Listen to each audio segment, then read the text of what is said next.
भाजप नेते विजय चौधरी यांची मंत्री रक्षा खडसे व एकनाथ खडसे यांच्याबद्दलची कथित ऑडिओ क्लिप व्हायरल झाल्यानंतर जिल्ह्याच्या राजकीय वातावरणात मोठी खळबळ उडाली आहे।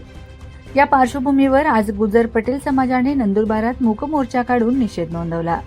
नवापूर चौफुली ते जिल्हाधिकारी कार्यालयापर्यंत मोर्चा काढण्यात आला होता। केंद्रीय मंत्री रक्षा खडसे आणि आमदार एकनाथ खडसे यांच्याबाबत कथित ऑडिओ क्लिपमध्ये आक्षेपार्ह वक्तव्य केल्याचा आरोप करत गुजर पटेल समाज मोठ्या संख्येने रस्त्यावर उतरला। हातात काळ्या फिती आणि फलक घेऊन समाज बांधवांनी शांततेत आपला निषेध व्यक्त केला। यावेळी गुजर समाजाने भाजप नेते विजय चौधरी यांच्या विरोधात घोषणाबाजी करत त्याच्यावर कठोर कारवाई करून त्याची पक्षातून हकालपट्टी करावी अशी मागणी प्रशासनाकडे केली। समाजाच्या प्रतिष्ठेला धक्का पोहोचवणाऱ्या वक्तव्याचा आम्ही निषेध करतो असे आंदोलकांचे म्हणणे आहे। कथित व्हायरल ऑडिओ प्रकरणामुळे नंदुरबार जिल्ह्यातील राजकीय वातावरण चांगलेच तापले आहे। पोलिसांनी या प्रकरणी आधीच एकाला ताब्यात घेतले असून पुढील तपास सुरू आहे। दोषींवर तातडीने कारवाई न झाल्यास पुढील टप्प्यात तीव्र आंदोलन करण्याचा इशारा देखील देण्यात आला आहे।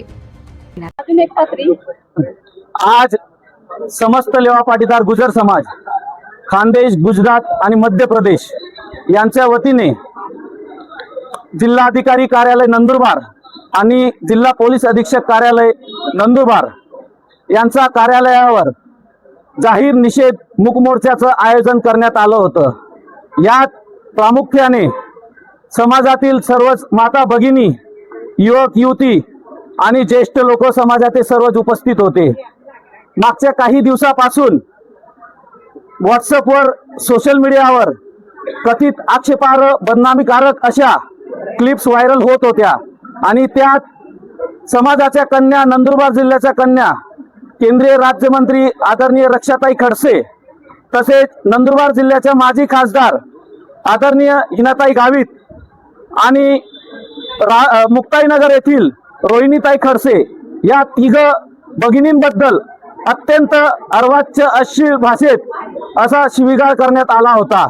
याचा जाहीर निषेध करण्यासाठी आज समस्त लेवा पाटीदार समाज इथं उपस्थित होता।